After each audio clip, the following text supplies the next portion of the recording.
Hello friends, welcome to రుచి వంటిల్లు. ఈరోజు మనం గుత్తి దొండకాయ ఫ్రై చాలా టేస్టీగా ఎలా తయారు చేసుకోవాలో చూద్దాము. ఈ గుత్తి దొండకాయ ఫ్రైని మనం చాలా సింపుల్గా ప్రిపేర్ చేసుకోవచ్చు. కుక్కర్లో చేసుకుంటే చాలా ఫాస్ట్గా అయిపోతుంది, టేస్ట్ కూడా బాగుంటుంది. సో లేట్ చేయకుండా వీడియోలోకి వెళ్ళిపోదాం.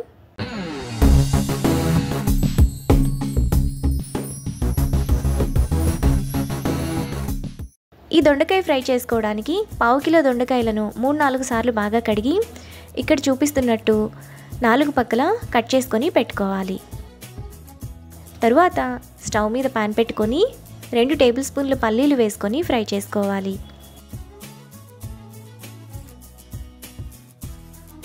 పల్లీలు వేగిన తర్వాత అందులో 2 టేబుల్ స్పూన్ల ఎండు కొబ్బరి, 1 టేబుల్ స్పూన్ పచ్చిశనగపప్పు, 1 టీ స్పూన్ ధనియాలు, 2 టేబుల్ స్పూన్ల నువ్వులు,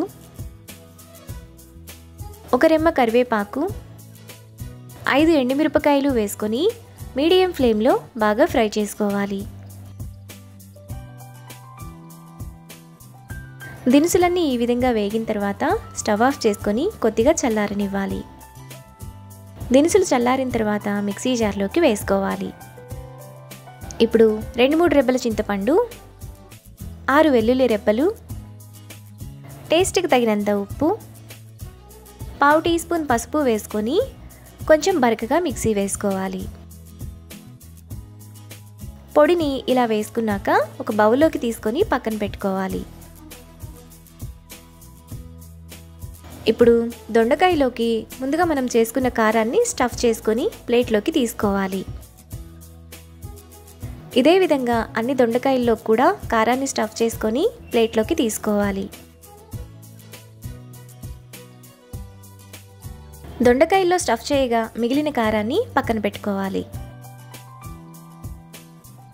ఇప్పుడు కుక్కర్ని స్టవ్ మీద పెట్టుకొని 1 టేబుల్ స్పూన్ ఆయిల్ వేసుకోవాలి. ఆయిల్ వేడైన తర్వాత 1 రెమ్మ కరివేపాకు వేసుకొని ఫ్రై చేసుకోవాలి. కరివేపాకు వేగిన తర్వాత ముందుగా మనం స్టఫ్ చేసుకున్న దొండకాయలను వేసుకొని ఒకసారి కలుపుకోవాలి. ఇలా కలుపుకున్నాక మూత పెట్టి సిమ్ ఫ్లేమ్లో 1 విజిల్ వచ్చేంత వరకు ఉడకనివ్వాలి. దొండకాయలను సిమ్ ఫ్లేమ్లో మాత్రమే ఉడకనివ్వాలి, లేదంటే అడుగంటుతాయి. కుక్కర్ విజిల్ వచ్చి ప్రెషర్ పోయిన తర్వాత దొండకాయ ముక్కలు మనకి ఈ విధంగా ఉడికిపోతాయి. ఇప్పుడు దొండకాయలను 1 నిమిషం పాటు లో ఫ్లేమ్లో ఫ్రై చేసుకోవాలి. దొండకాయలు ఇలా వేగాక మిగిలిన కారాన్ని వేసుకోవాలి. మీకు ఉప్పు సరిపోకపోతే ఇంకొద్దిగా ఉప్పును వేసుకొని మరో నిమిషం పాటు లో ఫ్లేమ్లో కలుపుకోవాలి.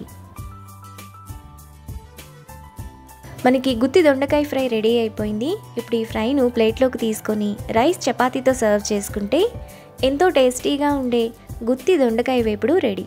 ఈ రెసిపీని మీరు కూడా ట్రై చేసి మీకు టేస్ట్ ఎలా కుదిరిందో నాకు కామెంట్స్లో షేర్ చేయండి. ఈ వీడియో కనుక మీకు నచ్చినట్లయితే లైక్ చేసి, షేర్ చేసి, సబ్స్క్రైబ్ చేయండి.